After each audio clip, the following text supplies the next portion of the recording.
제천시장 예비후보 이경유입니다. 저의 그 7번째 정책 브리핑을 시작하겠습니다. 오늘 브리핑 드릴 사항은 새로운 내용도 있긴 합니다만, 제가 첫 번째 브리핑 때 발표했던 도심 재생과 관련되어 있는 내용 중에서 논란이 있었던 그 명동 사거리 지화하는 문제와 그다음에 복개천, 복개천인 용두천 복원하는 사업에 대해 가지고서 보다 상세한 내용을 발표하려고 합니다. 먼저 그 명동 사거리 도심 공원화 사업은 오른쪽 그림에서 그림을 보고 설명드리겠습니다. 지화하는 거 부분에 지하도를 뚫는 거 부분에 대한 논란이 많았습니다만, 제가 처음에 할 때 지화하는 용어를 썼지 지하도를 뚫는다는 용어를 쓰지는 않았습니다. 그동안 연구한 결과는 교통체계는 회전 지하도 체계로 바꾸고 그 위에 유리 정원 형태로다가 도움을 싸서 올리는 형태로다가 하면서 양쪽 사방향에 대해 가지고선 각각 100m 정도 사람이 걷고 다닐 수 있는 도로, 공원을 조성하고 각 방향에서 올라올 수 있는 진입로를 구성하는 형태. 그 다음에 예술의 전당, 동명초 부지에 있는 예술의 전당 부지하고 이쪽 명동 사거리를 연결할 수 있게끔 앞에 있는 건물을 전부 다 매입해서 철거하는 형태로다가 구성을 하게 되면은 이쪽 도심 쪽에 제천의 랜드마크로서 충분히 역할을 할 수 있는 그런 것이 되지 않겠나라는 생각을 가지고 이 랜드마크가 제대로 역할을 한다 하면은 도심 쪽에 많은 사람을 유입할 수 있고 장기적으로다가는 중앙시장하고 연계해서 경제 활성화에 큰 도움이 될 것으로 생각하고 있습니다. 저희들이 뽑은 예산은 95억 정도 예상되는 걸로 나왔습니다. 두 번째 용두천, 복개된 용두천 생태 복원하는 사업은 아시겠습니다만은 2010년도에 했던 사업은 2.1km, 그러니까 저쪽에 교동사거리부터 해갖고선 남북 교에 있는 데까지 2.1km를 전체 다 복원하는 걸로 해서 논란이 많이 있었습니다만은, 그래서 사업비가 반납된 거는 여러분도 잘 아실 겁니다. 제가 구상하고 있는 거는 현재 여기가 제2컨벤션이고 여기 동명초 부지가 있습니다. 남북교회는 이쪽 밑에 있고 그 위에 끝은 이 이림대하고 만나는 부분부터 제2컨벤션 앞에서부터 해가지고서 이쪽 밑에까지 400m 정도만 우선적으로다가 생태하천으로 복원을 하고 그 성과를 분석해서 보다 좀 더 하는 것이 맞겠다고 하면은 상류 쪽으로다가 중앙시장 앞쪽으로다가 올리는 것을 추진하면은 지역 주민들 그다음에 상인들하고 충분히 협의해서 좋은 방향으로다가 끌 수 있지 않겠나 이런 생각을 가지고 있습니다. 사업비는 90억 정도로 들고 환경부나 국토부에 있는 국비를 최대한 활용한다면은 지방비를 최소화하면서도 사업을 추진할 수 있겠다는 생각을 가지고 있습니다. 이 두 가지 사업, 명동 사거리 도심공원화하는 사업하고 용두천, 복개천 하는 두 개 사업을 묶으면은 저쪽 역전 쪽에서부터 해가지고서 이쪽 중앙사거리죠. 그러니까 명동 사거리 지나서 중앙사거리까지 전체를 도심공원의 형태로다가 꾸릴 수 있다고 생각을 합니다. 또 하나는 제가 선거운동을 하면서 들은 얘기 중에 가장 논란이 많이 있고 불편해했던 것이 화물 트럭과 관련되어 있는 주차 문제입니다.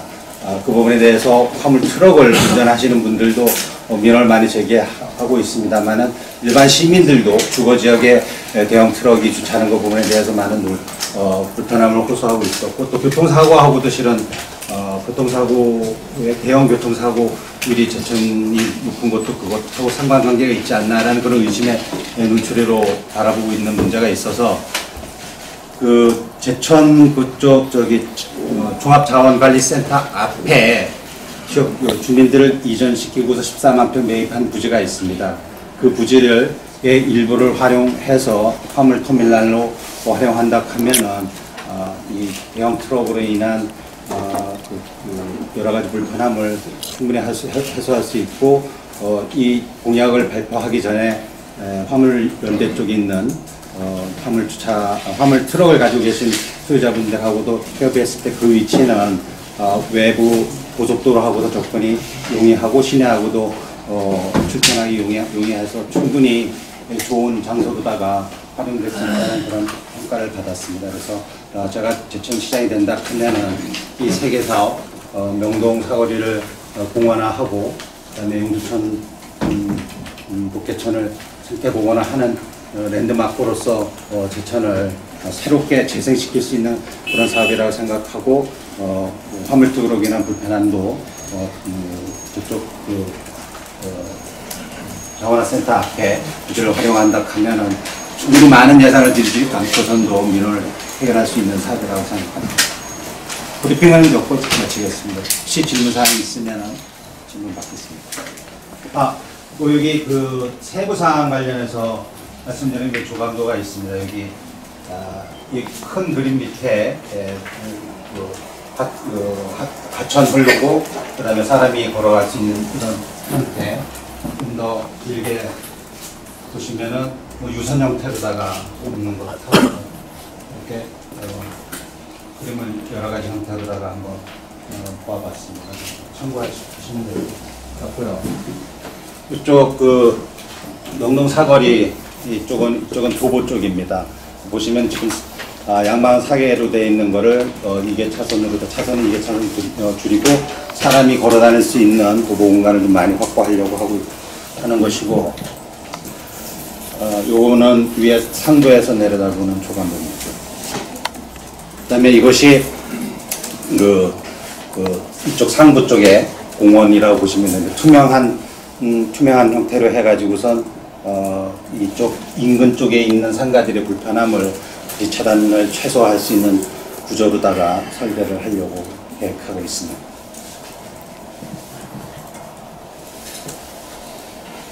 질문 주셨습니다. 네, 정청입니다. 사실 저는 개인적으로도 이 하천에 대해서 물 활용하는 데에서 사실 관심이 많아가지고 좀 해외의 사례를 좀 벤치마킹을 좀 많이 하고 있는데요. 가장 큰 차이점이 뭐냐면 우리 지금 서울에 있는 청계천 복원한 것처럼 또 아니면 지금처럼 조감도에 있지만 하천 공간이 일반 공간하고 너무나 이 격리 떨어져 있다라는 거거든요. 네. 계단을 통해서 내려봐야 된다든지 표고차가 너무 크다든지 이런 것들이 좀 차이점이 있지 않나 생각이 들더라고요. 그래서 길을 걷다가도 자연스럽게 하천하고 친수 공간하고 합쳐질 수 있는 이런 공간이 돼야 되는데 항상 어디 계단을 통해서 내려가야 된다든지 이런 공간이 생기게 되거든요. 그래서 그 표고차를 조금 최대한 줄여서 일반적인 생활 공간하고 친수 공간하고 하천 공간하고 자연스럽게 좀 어우를 수 있도록 좀 설계가 된다면 아마도 이 높이, 그 높이를 이 높이는 아마 그 통수 능력과 관련해서 홍수가 왔을 적에 범나오지 않게 통수 능력 확보하는 거 최소한의 그거는 맞추면서도 지금 말씀하시는 것처럼 사람들이 접근하기 유리한 쪽으로다가 설계를 하게 되면 그거는 맞출 수 있지 않을까 생각합니다. 그래서 참고로 말씀드렸습니다. 네. 네, 뭐 좀 여쭤보겠는데요. 지금은 조감도 보게 되면은 거기가 그 중앙시장 생활하수가 지나가는 자리잖아요, 그죠? 네. 밑에 그죠? 예, 그렇게 되면은 이제 중앙시장에서 나오는 그 생활하수가 어느 방향으로 하수 종말처장으로 흘러갈 수가 있을까요? 이거를 하기 위해 가지고 전문가들이 네. 뚫고도선 들어갔는데 이게 제천은 분리 관걸 다 깔아서 우수하고 오수가 분리가 됩니다. 그래서 오수는 지금 거의 차질이 돼서 하수천에다 가는데 북계천에 보면 안에 CCTV를 가서 넣으니까 이게 분리 관거가 잘 깔려 있어갖고 제천 같은 경우에는 거의 오수가 이쪽으로 흘러나오는 게 없습니다. 그래서 비가 왔을 때 우수만 지금 빠져나가는 형태라서 큰 문제는 없는 상태입니다. 지금 안에는 거의 본천화되어 있는 상태입니다. 평상시는. 그러니까 오수가 거의 안 들어올 다른 정도로 방향으로 빠져나간 네, 나가고 있어요? 이쪽으로 빠져나가요. 하수처리장이 좀 밑에 있습니다. 그쪽으로. 그러니까 우수만. 청계천 같은 경우에는 아직 그 합류 시기를 가지고서 완벽하게 이게 오수수가 분류가 안 됩니다. 그래서 그렇죠. 이쪽 양쪽으로다가 네. 평상시는 이쪽 양쪽으로다가 관을 묻었습니다. 이 벽 뒤로다가. 그래서 평상시는 오수 들어오는 걸 차집해서 중앙하수청으로 보내는 네. 구조로 되어 있는데 제천시는 그 부분은 크게 염려하지 않아도 되는 상황인 것 같습니다. 그 저게 흐르는 물은 살살살 흘러야 되니까 그죠? 이제 용수가 없으니까 네. 이제 끌어와야 되겠지 그죠? 저 이제 천상 정말 처리장 쪽에 물을 끌어올 건가요? 용수는 여러 가지 안을 지금 검토 중입니다. 적절히 얘기하기는 어려운데 일단 하수처리장 7만 톤 있는 거 일부를 압송해서 우러 올리는 방법 그 부분에 대해서 논란이 많이 있다는 것도 알고 있습니다. 또 하나는 저쪽 그 장곡 출수장 용량하고 이쪽 그 정수장 용량의 차이가 있습니다. 예. 그 용량의 차이를 최대한 활용하게 되면 그물도 활용할 수 있는 방안이 또 하나 있고 또 하나는 이 발원제 실은 의림지입니다. 의림지에서 의림지 쪽에서 내려오는 그 경작한 물, 뭐 계절에 따라 다르겠습니다만 그 물도 설계하기에 따라서는 충분히 활용할 수 있는 방안이 있다고. 그래서 운영비를 최소화할 수 있는 방안으로 그 설계를 우수 확보 방안을 뽑아낼 수 있다고 생각합니다. 네. 네. 또 한 가지만. 네. 저게 이제 광장 문제. 이제 저 장점된 단점도 있을 것 같은 얘기죠. 이제 공간을 확보해주는 공간에서 답답한 점을 느낄 수가 있을 거고 지금 튀어 있는 면에서. 그 다음에 저걸 만들면 이제 차가 지나가는데 기둥 안전 문제 그죠? 그러니까 양쪽으로 이제 이렇게 만들 모양 같은데 그런 기둥에 대한 그 안전 문제라든가 그다음에 또 차가 지나가는 양방이다 보니까 공원으로서의 쾌적함이 좀 부족할 것 같아요. 매연이라든가 여러 가지가. 그래서 이게 좀 한번 저거는 검토를 왜냐하면 답답한 점이 좀 느낄 도시에 그리고 올라오는 진입로 자체가 어느 정도 이 표고시가 있어야 되잖아요, 그죠? 그죠? 평지하고 차이가 좀 높아야 될 것 같은데. 기술적인 거, 여기가 지금 아시다시피 약간 예. 이렇게 쏙 예. 들어가 있는 형태라 가지고선 이거를 요 높이를 어떻게 하는 것이냐가 관건일 수 차가 이제 있으니까. 뭐 대형차 지나가야 되기 때문에 버스도 네. 그 높이가 상당 높이 올라가야 그 돼요. 4.5m는 최소한 확보해야 된다. 예. 그래서 그러면 네. 이제 그 안전 문제로 올라가는 문제에서 저거는 좀 제가 봤을 때 연구국계청 같은 경우는 예전보다 전체하는 게 아니고 일정 부분이 효과가 있을 것 같고요. 저 부분은 좀 더 검토해서 보완해서 한번 이렇게 기술적인 부분으로다가 좀 더 상세한 설계가 나오면 네, 예. 좀 더 논의를 할 수 있지 않겠나. 저는 기본적으로다가 이쪽 동명초 부지하고 명동 사거리가 연결이 돼서 네. 넓은 공간으로다 확보가 된다, 공원으로 확보된다면은 저희들 맨날 얘기하는 그 국제음악 영화제 같은 것도 충분히 활용할 수 있는 공간을 활용할 수 있다고 보고 또 하나 이쪽 뒤에 여변초 부지 있는 거 부분도 예. 문화재로 되어 있는 부분 빼놓고서 나머지는 부분은 공원으로 활용할 수 있고 그 뒤에 서부 쪽 향교 땅 많은 거 부분도 제천시하고 향교하고 협의를 하면은 그쪽까지도 넓게 보면은 다 공원으로다가 공원과 같은 그 시민들이 활용할 수 있는 공간으로다 충분히 재창출할 수 있다고 봅니다. 예. 그렇게 하면은 실은 제천이 어느 도시부에 뒤지지 않는 그런 훌륭한 디자인을 가지는 그런 도시로다 재편할 수 있지 않겠냐 이런 생각을 하고 있습니다. 알겠습니다. 이번 제2유스통신의 최종 기자. 그 지금 오늘 그 프로젝트가 그래도 참 상당히 아이디어가 좋습니다. 예, 좋고 이제 이런데 이 뭐든지 이제 시민들이 보면 반대하는 시민들이 또 있지 않겠습니까? 그래서 이런 부분에 대해서 이제 어떻게 설득을 하고 용두천 목계천이라든가 이제 명동 사거리 도심 재생에서 일부 이제 반대 시민들이 나왔을 때 어떻게 이제 리더십을 발휘해서 그 사업 추진을 하실 건지 뭐 이렇게 이 시장의 역할이라고 네. 생각합니다. 뭐 투표를 할 투표라기보다는 반대하는 쪽에 꼭 의견이 나와 있으면 충분히 의견을 듣고 합의점을 찾을 수 있다고 생각합니다. 그분들의 저는 길게 보고 넓게 생각하면은 모두 다 제천을 다 사랑하는 마음에서 다 살려보자고 하는 그런 취지에 공감을 한다면은 방안이 이 방향이 똑같은 방향이 아니라 하더라도 다른 유사한 형태의 대안을 만들어낸다 하면은 충분히 저는 합의점을 찾아내서 실행할 수 있을 거라고 생각합니다. 소통이 가장 큰 문제일 거라고 생각합니다. 네, 송철 기자님. 지난번에도 한번 제가 질문을 드렸던 적이 있는데 이 옹두천 복원 사업은 한번 사업이 반납이 됐던 적이 있습니다. 그래서 제가 그 예산 확보 방안에 대해서 한번 여쭤본 적이 있었는데 그 예산 확보 방안에 대해서 좀 간략하게 구상 있으시면 말씀해 주십시오.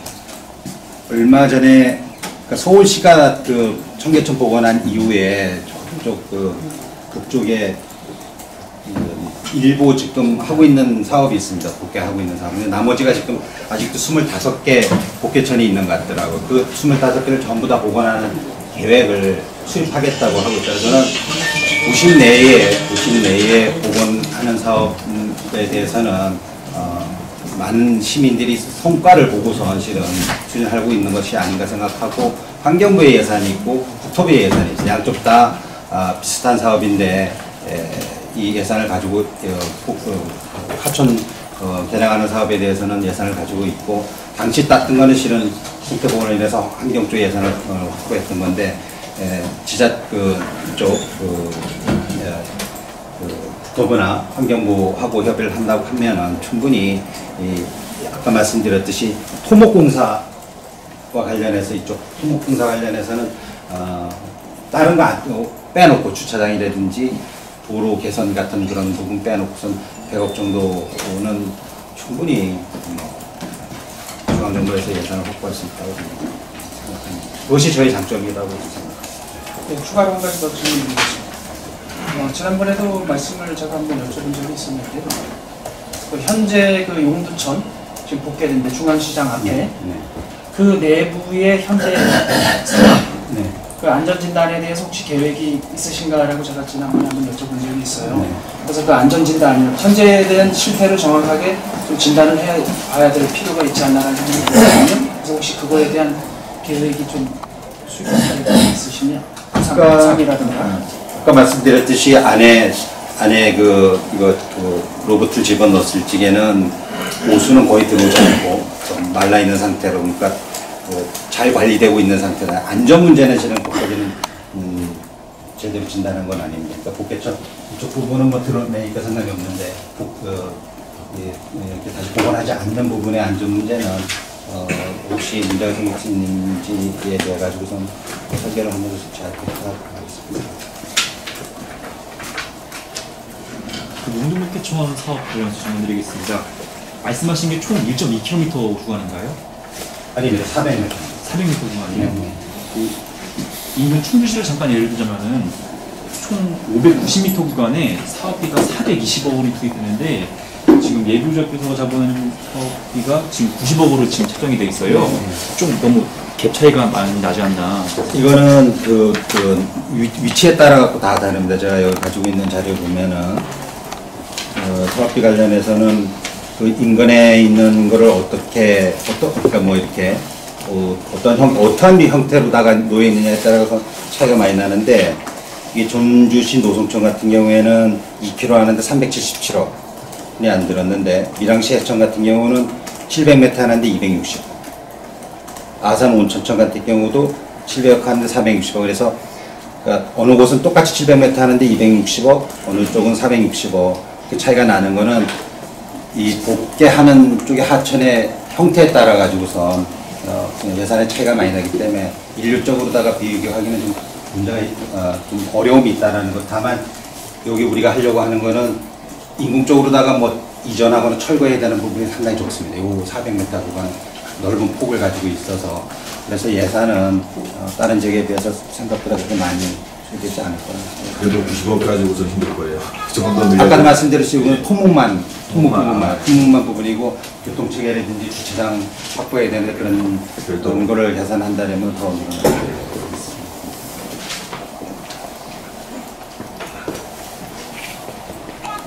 질문 없으시면 이상 마치겠습니다. 감사합니다.